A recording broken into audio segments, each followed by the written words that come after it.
Davlatimiz rahbari shu yilning 8-may kuni yana bir muhim farmonni imzoladi. Mazkur hujjat bilan paxta va bug'doy yetishtiruvchilariga yangi moliyaviy imtiyozlar joriy etildi. Ularga 2026-yil hosilidan boshlab kredit foizlarining bir qismi davlat tomonidan kompensatsiya qilib berilishi qat'iy belgilab qo'yildi. Bu esa qishloq xo'jaligi sohasida faoliyat yuritayotganlarga qo'shimcha kuch bag'ishladi. Ulug'nor va Bo'ston tumanidan tayyorlangan lavhalarimizda shu haqda so'z boradi. Dehqonning mehnatidan faqat bashariyat emas, balki jonzotlar ham bahramand bo'ladi. Ular zimmasida bugun oziq-ovqat xavfsizligini ta'minlashdek eng muhim strategik vazifa turibdi. Davlat rahbari tomonidan paxta va g'alla yetishtiruvchilarni qo'llab-quvvatlash esa nafaqat ichki bozor barqarorligini saqlash va eksport salohiyatini oshirish, balki agrar sohani rivojlantirishning yangicha bosqichini ham belgilab berdi. Fermerlar va klasterlar bu hujjatni yer egalari mehnatining haqiqiy qadrlanishi sifatida e'tirof etishmoqda. Viloyatimizda muhtaram yurtboshimiz 2025-yil 31-oktyabrdagi 322 sonli qaroriga asosan 1433 ta fermer xo'jaliklarimizga dala shiyponi namunaviy chora kompleks qurish rejalashtirilgan. Hozirgi kunda 1250 ta fermer xo'jaligimizda ushbu loyihalarni kiritish bo'yicha arizalar, platformalardan o'tkazilib, ularda yer o'lchash ishlari yakuniga yetkazildi.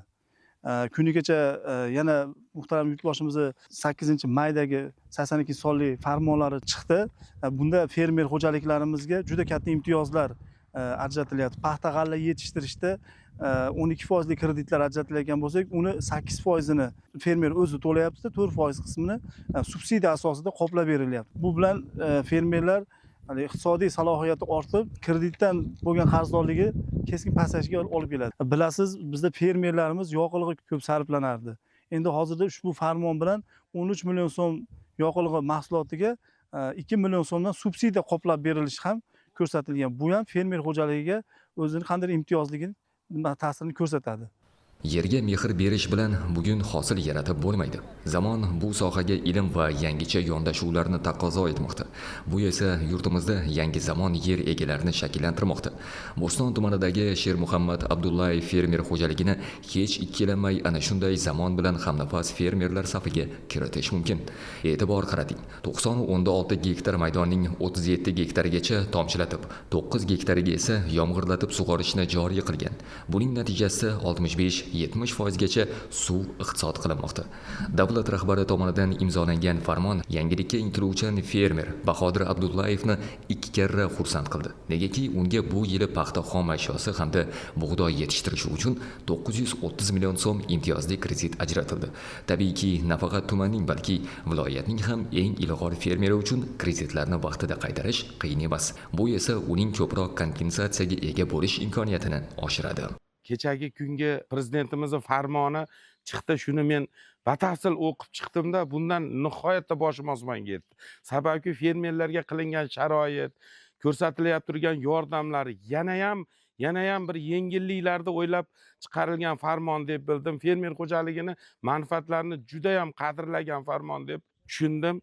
Prezidentimiz shunday sharoitlarda qilib berib turgan paytda biz fermer xo'jaliklari albatta bu imtiyozlardan foydalanib, o'zimizda kuch g'ayrat topib ishlayapmiz. 49 gektar paxta maydonimizni bugungi kunda 37 gektarini Shunjon plyonka ostiga Xitoy 52 navini ekib parvarish qilyapmiz. Bugungi kunda shu Shunjon usulida ekdik. Ochiq maydonga o'zimiz an'anaviy usulda ekilgan paxtalarimizdan ko'ra 25 kun oldinda paxtalarimiz bu yilgi ob-havolar. Albatta manfaatdorlik birinchi o'rinda fermeriga, hosildorligi, ko'chat soni an'anaviy usulda yakka qatorlarda ekkanimizda 90 ming, 120 ming ko'chat bilan hosilda 40 senner hosil olyapti turgan bo'lsak, bugungi kunda bu qo'sh qator Shunjon usulida 240 mingni tepasida ko'chat yaratdik. Albatta buni bunday hisob-kitoblarga olib qaraganimizda 70 sentnerlik hosilda ustida ish ketyapti. Qay bir fermer yoki klaster bilan suhbatlashmang, har birining yuzda quvonch, ruhi ko'tarilgan. O'y xayoli esa bunday rag'batga munosib yuqori hosil yaratish bilan band.